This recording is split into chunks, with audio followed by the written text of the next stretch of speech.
Happy new year সবাইকে। 31st আমরা কোথায় যাব করে ফার্স্টে কলকাতার প্ল্যান হয়েছিল। কলকাতার প্ল্যান ক্যান্সেল করে আমি, মিমি, শ্রেয়া গেছিলাম হাওড়া কার্নিভালে। তোমরা যারা হাওড়ায় থাকো তোমরা সবাই জানো ইকো পার্কেই কার্নিভালটা প্রত্যেক বছর হয়। আমরা এবারে বেশি কিছু দোকান দেখতে পাইনি না উঠে গেছে সেটাও বুঝতে পারছি না, কারণ অনেক দিন হয়ে গেছিলো। তো এই দোকানটা বেসিক্যালি ছিল অ্যান্টি ট্যানিসের জিনিসপত্র, হার, কানের ব্রেসলেট, তারপরে কাস্টমাইজ সেন্ট ছিল, প্লাস শান্তিনিকেতনে যেসব আর কি শাড়ি, ব্যাগ বিক্রি হয় সেই সবও ছিল।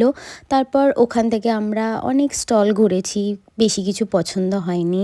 আর ব্ল্যাক পলিশের জিনিস ছিল, কাশ্মীরি ঝুমকা ছিল, যেগুলো খুব সুন্দর লাগছিল দেখতে। তারপর এই দোকানটা থেকে সেন্ট কিনেছিলাম, এই দিদিটার নাম্বার তোমাদের দিয়ে দেবো, ভীষণ সুন্দর গন্ধ। আমি গুচি গিল্টি সেন্টটা কিনেছিলাম বেসিক্যালি।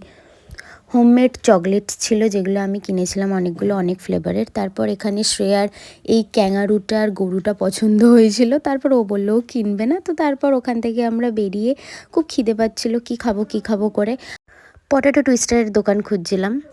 শুধুমাত্র পটেটো টুইস্টার খেয়েছি কারণ ওটা আমার খুব ফেভারিট। তারপর ওখান থেকে আর কি বেরিয়ে আমরা মোমো খেয়েছি, তারপর আড্ডা মারছিলাম অনেকক্ষণ। আড্ডা মারার পর আইসক্রিম খেয়ে আমরা ফাইনালি বাড়ি চলে এসেছিলাম। তো তোমরা তোমাদের নতুন বছর খুব ভালো করে কাটাও। তোমাদের সাথে আমার দেখা হবে আমার নেক্সট ব্লগে।